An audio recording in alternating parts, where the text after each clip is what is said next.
C'est parti pour la réalisation d'un poirier poire chocolat. Je vais tout vous montrer en détail, mais aussi comment faire 3 petits poiriers à côté si jamais vous voulez en faire des miniatures. Donc déjà, dans un premier temps, on va faire une génoise.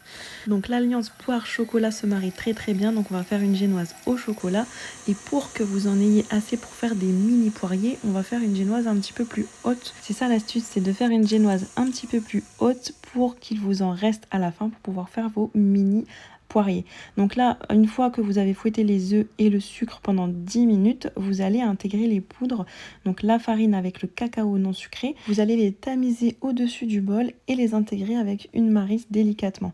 Donc vous y allez petit à petit, mettez pas tout d'un coup. Vous en intégrez, puis vous mélangez, puis vous ajoutez le reste et vous mélangez jusqu'à ce que tout soit bien incorporé. Quand on réalise une génoise, la texture finale doit être comme ça. Quand vous levez la maryse, ça coule en ruban, voyez. Et ça, c'est vraiment un signe que votre génoise est réussie. Vous la mettez ensuite en cuisson pendant 25 minutes à 165 degrés. Donc là, mon moule fait 18 cm de diamètre. C'est un moule à génoise en silicone. Une fois que c'est fait, vous emballez votre génoise dans du film alimentaire et vous la réservez au réfrigérateur. Donc voyez là, elle est assez épaisse pour qu'on la coupe en 3 à la fin. Ensuite, deuxième étape, on passe à la crème pâtissière. Donc la crème dans un poirier ou comme dans un fraisier, c'est une crème diplomate. Une crème diplomate, c'est une crème pâtissière gélifiée à laquelle on va ajouter de la chantilly à la fin. Pour avoir la quantité précise de gélatine, pesez vos feuilles sur une balance, tout simplement une balance de cuisine, et ensuite vous les mettez à réhydrater dans un bol d'eau froide pendant minimum 5 minutes. Ensuite, on va donc réaliser la crème pâtissière, et pour une bonne crème pâtissière comme il se doit, on doit mettre une vraie gousse de vanille. C'est indispensable clairement dans une recette de crème pâtissière. Donc moi j'utilise toujours les mêmes, celles du site de Epsi. Un petit coucou aux abonnés vendéennes, mais je vais utiliser un dessous de plat de la Vendée pour vous montrer comment extraire les graines d'une gousse de vanille. Donc j'utilise un dégousseur. C'est un petit ustensile qui est également sur le site de Epsi qui permet de bien récolter toutes les graines dans la gousse de vanille. Donc vous avez le petit côté pointu pour fendre la gousse de vanille en deux et le côté arrondi pour récupérer les graines. Écartez bien la gousse comme ça. Et vous allez gratter avec le côté arrondi pour retirer toutes les graines, regardez. Et ça, c'est de l'or en pâtisserie. Franchement, c'est ce qui parfume énormément les crèmes. C'est vraiment indispensable. Donc, vous mettez vos graines dans le lait. Vous regrattez encore une fois, on ne perd rien. Et ensuite, vous mettez la gousse et vous allez faire bouillir votre lait. Vous allez porter le tout à ébullition. Pendant que le lait est en train de bouillir, je prépare mes 5 jaunes d'œufs dans un cul de poule et bien sûr je garde les blancs d'œufs, ça je vous le dis à chaque fois. Moi je les mets dans un verre et je les conserve à température ambiante pendant une semaine, ça bouge pas. Et sinon vous pouvez même les garder quasiment un mois au réfrigérateur. Regardez, moi je les mets dans un coin de ma cuisine, d'ailleurs il y en a déjà un autre qui est en attente. Il y a une recette avec les bandes d'œufs qui va pas tarder à être faite. Mais voilà, ne les jetez pas. Vous allez mettre ensuite 150 g de sucre dans votre cul de poule et vous allez mélanger tout ça. La gélatine est toujours en train de tremper dans le bol comme prévu. Et le lait est en train de bouillir avec la gousse de vanille sur le feu. Donc on mélange, on mélange, on mélange. Et ensuite on ajoute 45 g de maïzena. Donc la maïzena, si vous n'en avez pas, vous pouvez mettre de la farine à la place, ce n'est pas grave, c'est plus léger avec de la maïzena. Donc vous mélangez tout ça et ensuite vous allez venir verser le lait bouillant par-dessus.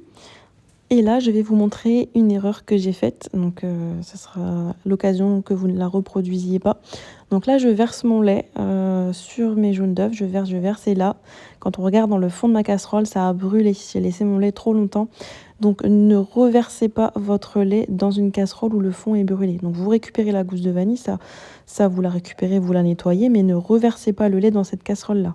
La crème, je voulais dire, ne reversez pas la crème dans le fond de la casserole où ça a brûlé, parce que si vous la reversez dedans, quand vous allez mélanger, les fonds brûlés vont se mélanger dans votre crème pâtissière et franchement ça va pas être bon du tout. Donc vous reprenez une casserole propre et vous reversez votre crème dans la casserole, vous remettez sur le feu jusqu'à ce que la crème pâtissière épaississe comme ça. Donc voilà la texture que vous devez obtenir.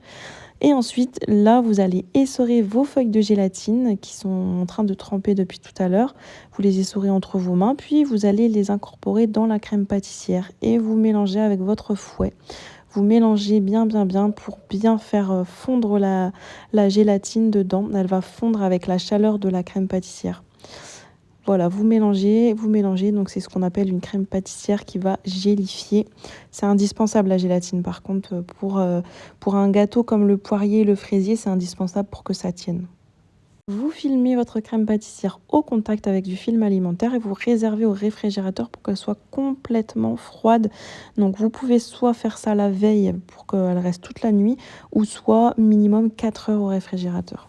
Ensuite, troisième étape, on va pocher des poires dans un sirop à la vanille pour faire donc le contour de notre poirier. Pour faire le sirop à la vanille, vous versez 1 litre d'eau dans une casserole, vous ajoutez 75 g de sucre en poudre et quelques cuillères d'extrait de vanille. Alors, nouveau produit sur le site de Epsi, l'extrait de vanille avec les gousses de vanille Bourbon de Madagascar. Et en plus, dedans, il y a aussi des petites graines.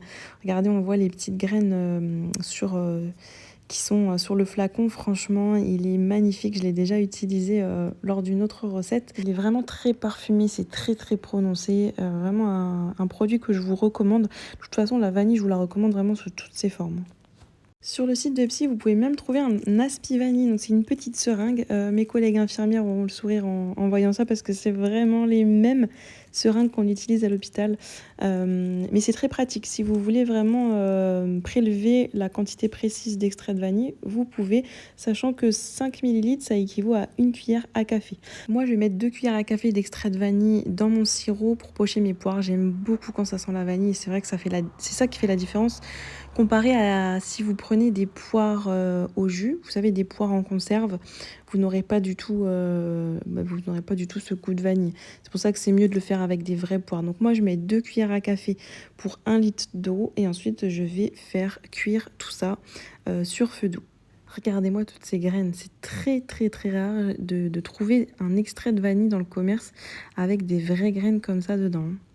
Donc vous mélangez ensuite. Vous mettez sur le feu et ensuite vous allez déposer vos poires. Donc les poires, vous les pelez et vous les mettez entières comme ça et vous allez les laisser cuire environ 20-25 minutes jusqu'à ce qu'elles soient bien cuites. Pendant ce temps, quatrième étape, on va terminer notre crème, donc c'est-à-dire notre crème diplomate. On va monter la crème liquide en chantilly, donc 400 ml de crème liquide entière à 30% de matière grasse, ça c'est important. Si vous voulez que ça monte en chantilly, il faut absolument qu'il y ait 30% de matière grasse. Vous fouettez jusqu'à ce que ça épaississe comme ça. Vous réservez votre crème chantilly dans un bol. Vous sortez votre crème pâtissière qui est au frigo, qui a bien figé.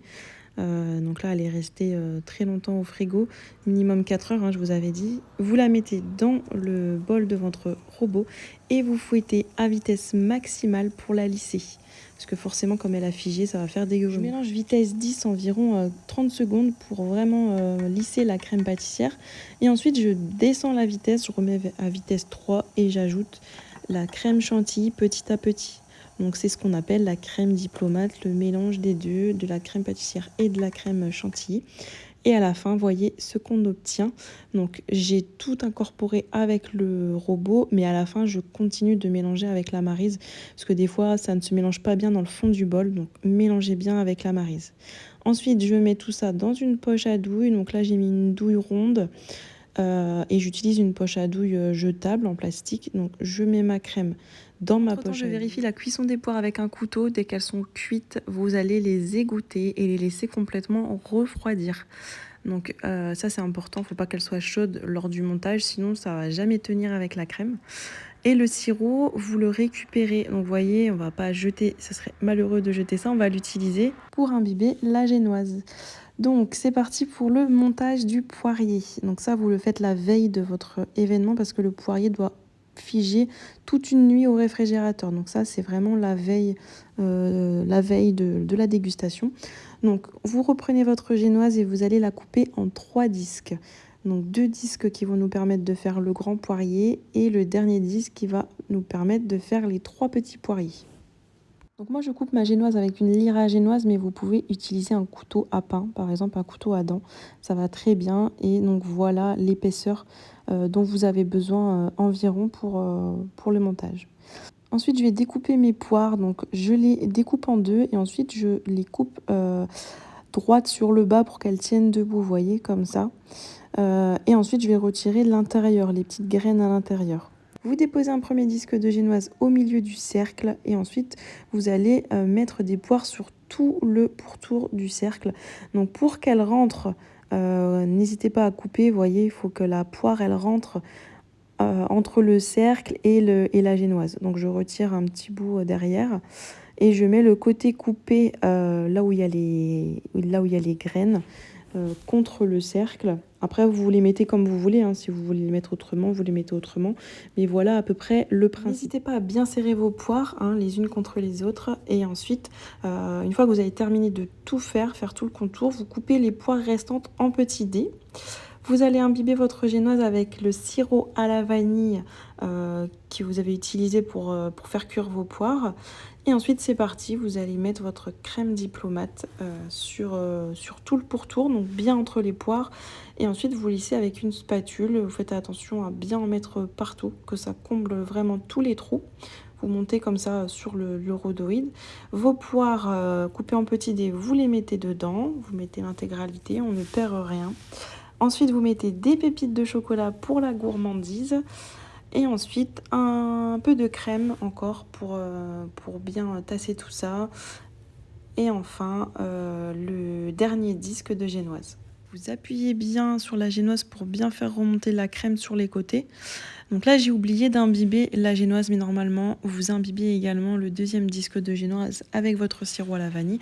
Et ensuite, vous recouvrez le tout avec la crème diplomate et vous lissez. Donc là, je suis arrivée en fait en haut de mon rhodoïde et vous lissez avec la spatule. Vous allez ensuite placer votre poirier au réfrigérateur toute la nuit. Et là, c'est parti, on enchaîne avec les mini poiriers. Donc, je reprends le sirop qu'il me restait. J'ai rajouté un petit peu d'eau pour revenir à 1 litre. J'ai rajouté un petit peu de vanille et j'ai fait cuire des poires. Donc, pour des mini poiriers, vous utilisez des plus petits cercles forcément et vous allez les chemiser de rhodoïde. Donc là, comme ça faisait trop haut et que je n'ai pas de rhodoïde plus petit, je l'ai coupé en deux tout simplement. Et j'ai chemisé mes moules avec un petit rhodoïde comme ça. Le rhodoïde, c'est un film plastique qu'on utilise en pâtisserie qui est vraiment indispensable pour démouler les gâteaux. Vous verrez à la fin, c'est vraiment beaucoup plus pratique.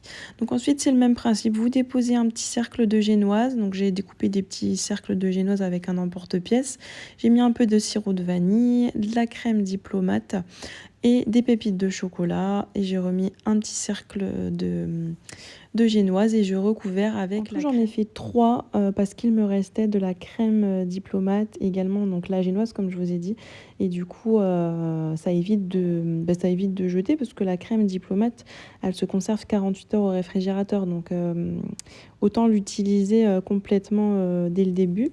Donc j'ai recouvert mes mini poiriers et ensuite direction le réfrigérateur toute la nuit.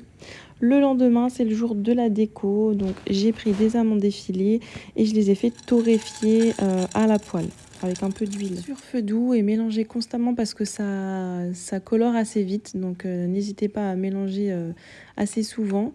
Une fois qu'elles seront bien dorées, vous allez les réserver de côté, les laisser complètement refroidir. Et une fois que c'est fait, une fois qu'elles sont froides, vous pouvez sortir votre poirier du frigo et le démouler. Donc là, j'ai tiré sur mon cercle et en même temps sur le rhodoïde, j'ai tout retiré en même temps. Et voilà, et il tient parfaitement. J'ai déposé mes amandes effilées sur le dessus et j'ai terminé avec une petite chantilly mascarpone. Donc ça, c'est pas obligatoire, mais ça vous donne une idée. Donc c'est un petit peu de crème liquide entière, de mascarpone et de sucre glace. Vous fouettez tout ça au robot jusqu'à ce que ça monte en chantilly et que ce soit bien ferme. Entre-temps, j'ai aussi démoulé mes petits poiriers. Pour la chantilly, j'ai utilisé ensuite une poche à douille avec la douille Wilton 1M. Donc ça, c'est quelque chose qu'on me demande souvent. Mais c'est très souvent cette douille-là que j'utilise pour décorer mes gâteaux. Donc vous mettez votre crème dans la poche à douille et ensuite vous faites vos petites rosaces. Donc moi je fais souvent ça sur des gâteaux, je pense que vous avez remarqué, mais je trouve que c'est super joli et gourmand. L'alliance de la chantilly, de la crème diplomate, des amandes et du chocolat, n'oublions pas, c'est très très très bon. Vraiment c'est un gâteau que je faisais pour la première fois. C'est la première fois que je faisais en poirier, de cette façon en tout cas. Et ça a été un véritable délice. Il me restait une poire, je l'ai coupée comme ça, j'ai fait des petites entailles dedans et je l'ai déposée sur le dessus. Voilà. Même chose pour les petits poiriers, on met un petit peu d'amande effilée, on met la crème chantilly, mascarpone, quelques pépites de chocolat et voilà, c'est terminé. Tous les gâteaux sont terminés et il n'y a plus qu'à déguster. Donc je vous conseille de mettre vraiment au frais pour que ça se déguste vraiment bien frais. Bon allez, je vous abandonne pas encore tout de suite. Je vous montre ce que j'ai fait avec les restants de crème chantilly et de génoise. Donc s'il vous reste de la chantilly et de la génoise, regardez, c'est tout simple. Vous allez imbiber votre génoise dans du lait. Vous mettez génoise, crème chantilly, génoise, crème chantilly. Vous rajoutez des pépites de chocolat si vous le souhaitez. Et ça vous fait une petite verrine. Vous la mettez au frais et vraiment un délice également. Voilà, la vidéo se termine. Si vous êtes arrivé jusque-là, merci, puisque c'est quand même assez long, mais j'ai voulu vous montrer tout en détail, vraiment vous conseiller au mieux pour que vous réussissiez à le reproduire. Si vous aimez la poire et le chocolat, testez ce gâteau parce qu'il a eu beaucoup de succès. Quand vous testerez cette recette, n'hésitez pas à me faire vos retours. Et cette fois-ci, je vous laisse avec la découpe.